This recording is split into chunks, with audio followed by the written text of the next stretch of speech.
Oui, bonjour à tous. Vendredi 13 octobre. Je voudrais dans cette vidéo vous montrer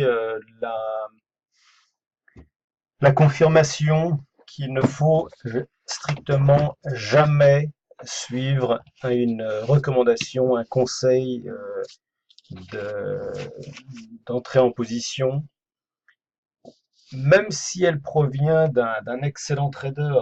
Euh, L'important, c'est de construire votre propre système de trading, de définir vos propres règles d'entrée en position et de les suivre de manière stricte. Euh, et je vais vous donner donc un exemple, un bel exemple là qui s'est produit hier le 12 octobre. Bon, je suis moi-même des traders réputés bons parce que celui-là on ne connaît pas vraiment ses performances, on en a quelques aperçus, mais a priori, il est plutôt bon et il trade avec sur la base de figures. Enfin, je ne sais pas trop son système de trading. J'arrive à en déceler quelques aspects. Mais bon, enfin, j'en tire en tout cas que globalement, c'est un bon trader. Mais là n'est pas la question, vous allez le comprendre. Donc hier, en fait, jeudi 12 octobre, il tweet une ouverture de position. Il devait être aux alentours de 10 h, 10, 11 h à peine. Et sur la base, semble-t-il, de la cassure d'une droite de tendance ascendante en 1 heure, il entre une position short avec donc le stop loss, etc., etc. Donc là, je vais sur le. Donc là, si on se met donc en 1 heure, si on se met en 1 heure, donc sa ligne de tendance ancienne, en fait, elle était ici. Et il est rentré, dit-il, à 0,8956. 0,8956. Donc ici, je vais entrer un petit truc là.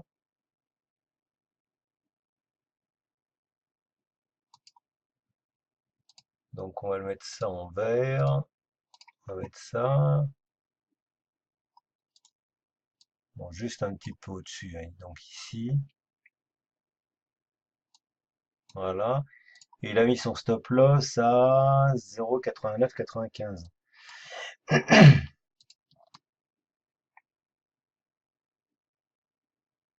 89,95. Donc à peu près ici. On va mettre ça en rouge. Voilà. Ok, donc il a basé, semble-t-il, son entrée short sur base de la cassure, du breakdown en fait de cette trendline, de cette droite de tendance 1 heure qu'on retrouve aussi en 4 heures, hein. C'était une sacrée trendline. Voilà. Maintenant, pour vous montrer que le trade, selon mon propre système, n'était pas pertinent, en tout cas à ce moment-là. Donc là, en weekly, on est haussier. On est dans une phase de correction, hein, enfin, très clairement, mais on est haussier. Le RSI, le stochastique nous l'indique, hein. Quand on descend en daily, ah, là par contre, effectivement, la correction qu'on a observée en weekly, hein, en hebdo, se confirme en l'occurrence, puisque là on est très clairement passé en territoire baissier concernant le daily. Donc là, il y avait effectivement un contexte en daily qui incitait en fait à shorter le marché plutôt qu'à l'acheter. Donc on descend à nouveau dans les unités. Et là, par contre, donc déjà en daily, je rappelle qu'aujourd'hui, donc on est le 13, hier on était 12, hein. Donc le 12, Alors attention, parce que ici, donc la bougie s'est formée, mais le 12 vers 10 heures, on devait être en vert, hein. On était en vert, hein, on était par là, je suppose, hein. Donc là, on descend donc en 4 heures. Donc, je rappelle, hein, en daily, il n'y avait aucun signe, enfin, il y avait un signe qui nous disait effectivement que le short allait être intéressant à prendre. Si je descends en 4 heures, donc là, vous voyez, on est à 7 heures ici, on est à 11 heures ici. Donc l'ordre a été donné à peu près à cette heure-là, là.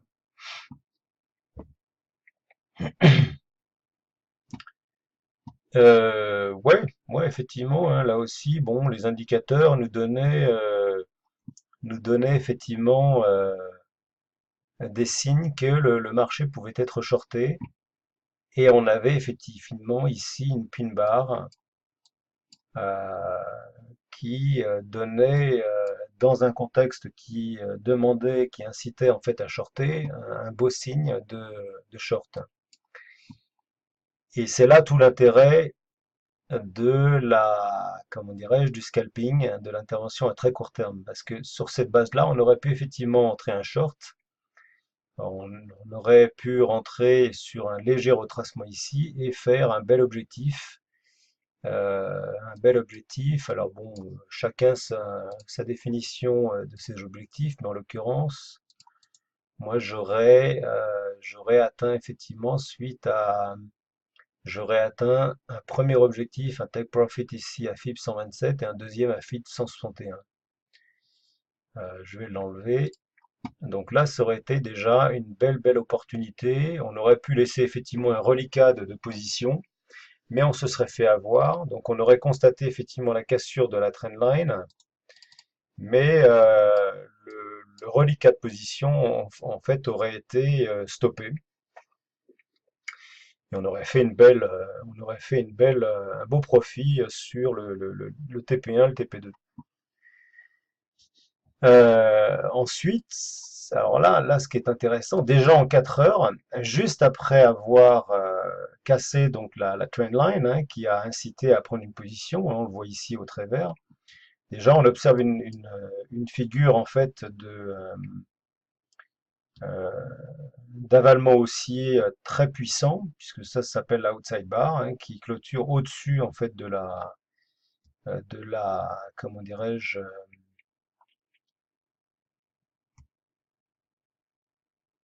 excusez-moi, de la bougie précédente. Donc ça donnait déjà une indication d'acheter le marché en fait. Euh, En l'occurrence, si je descends, donc là, vous voyez, ça c'est la bougie en fait de 7 heures du matin. Si je descends à du 2 heures, si je vais chercher mon 7 heures du matin, il est ici. Donc ça c'est le début en fait de la bougie 4 heures, on est d'accord, hein.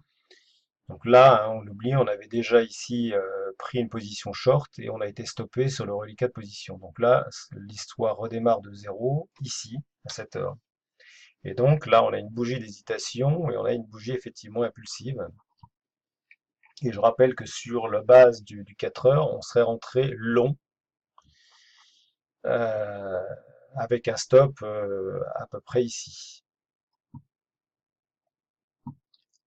Et effectivement, on aurait eu effectivement parfaitement raison de rentrer long, puisqu'effectivement, avant de faire une énorme impulsion au nord, le titre, on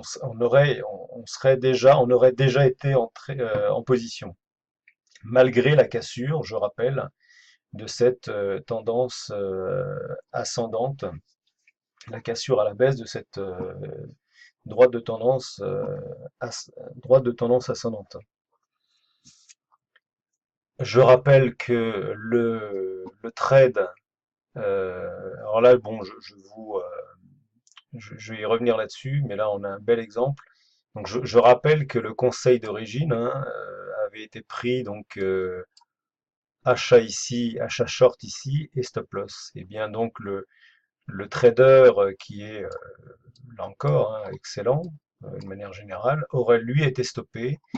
Il a été trop impatient hein, à la base des éléments qu'on avait à notre disposition. Tiens, je vois aussi en vous parlant qu'on avait aussi un avalement baissier ici qui confirmait le trade short qu'on aurait pu prendre avec la pin bar 4 heures. Donc là, on avait une confirmation en 2 heures. Et donc le cours donc a fait une envolée haussière. Et là effectivement, ce qui nous a confirmé, ce qui a validé le scénario short sur cette paire euro-GBP, en fait, elle s'est produite exactement là. Donc là, à 13 heures, en l'occurrence, le titre a fait une pin bar bon, qui pourrait être plus belle, hein, puisque là, le corps entre l'ouverture et la clôture est quand même très important. Mais ici, on a en fait juste après un nuage noir, puisque cette bougie englobe au-delà de la moitié de la pin bar, du corps de la pin bar précédente. Et donc là, effectivement, on avait un signal. Alors là, c'était une bougie de 2 heures, donc je ne sais pas exactement euh, à quel... Enfin, elle a clôturé en l'occurrence à 17 heures à ce niveau-là, mais je ne sais pas où elle en était à 16 heures, à 16h30. Mais effectivement, on aurait certainement eu, en allant sur les unités précédentes, en fait, une indication sur le fait que cette bougie-là allait effectivement se valider en nuage noir. Et là, il aurait pu être intéressant, peut-être d'aller en 15 minutes, aller chercher donc un signal de vente. Donc là, on a un plus haut qui s'est dessiné. Donc là, la clôture était ici. Et là, cette bougie, eh ben, elle a constitué en 15 minutes le signal effectif que là, on pouvait effectivement rentrer en short. Hein, ça aurait été soit à la cassure en fait de cette pin bar ici, là, soit à la clôture en fait de cette barre qui clôture effectivement sous l'ouverture en fait sous le plus bas en fait de la pin bar.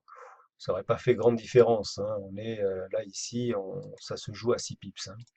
Sachant que quand on trade en fait des bougies de 4 heures, de 2 heures, on a des mouvements effectivement très importants, hein, et sur lesquels en fait 6 pips ne représentent pas grand-chose.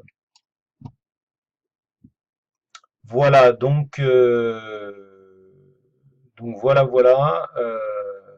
Et là, il était vraiment, là était, c'est-à-dire que à exactement 14h30, il était temps que le mouvement en fait short se matérialise. Et c'était précisément à ce moment-là qu'il aurait fallu entrer une position short qui confirmait comment dirais-je, le scénario short qui se présageait, hein, qui était annoncé en particulier par l'unité de temps en daily, puisqu'on était là à peu près, hein. On était, voilà, exactement là. Voilà, voilà. Ben, j'espère avoir rien oublié. Donc la grande conclusion en tout cas, hein, de cet exemple, c'est que la priorité des priorités, c'est de construire en fait un système qui vous est propre, hein, qui correspond à votre emploi du temps, à votre psychologie, à votre aversion au risque, etc., etc. Alors, on peut toujours, hein, se servir effectivement comment dirais-je, de recommandations, mais il faut le faire de manière intelligente. C'est-à-dire qu'il ne faut pas l'appliquer aveuglément, mais il faut passer en fait la recommandation au crible de son propre système, des critères qui constituent notre propre système. Et si effectivement tous les feux sont au vert, là, on prend une position en fonction du conseil qui nous a été donné, mais surtout pas avant. Et là, en l'occurrence, vous avez bien compris que prendre la position sur les coups de 10 heures ici, hein, donc le 12 sur les coups de, excusez-moi, sur les coups d'à peu près, hop là, 10-11 heures ici, hein, 10-11 heures ici, c'était trop prématuré. Tiens, même en une heure, vous voyez, on voit ici une outside bar qui englobe complètement une barre précédente, une bougie précédente. Et là, très, très honnêtement, en une heure, il n'y avait pas, il n'y avait pas de signaux qui nous disaient d'être short là. Il y avait même une pin bar haussière ici. Voilà, et donc on a bien compris que le moment précis en fait d'intervention, c'était à 14 heures, à 14h30, puisque là on est en une heure, hein, mais en 15 minutes, on s'est bien aperçu que c'était à 14h30 précisément qu'on aurait pu intervenir. Et ça, c'était notre système euh, élaboré, donc notre système qui nous est propre, qui nous a donné cette indication. Et là, en l'occurrence, bah, après, hein, une fois que le vrai signal short en fait a été donné, et ben, il suffit effectivement d'accompagner le mouvement avec toutes les manières qui vous sont proposées. Voilà, j'espère que la vidéo aura été intéressante. Si vous avez aimé, n'hésitez pas donc à liker, à partager, etc., etc. Et je vous dis à la prochaine.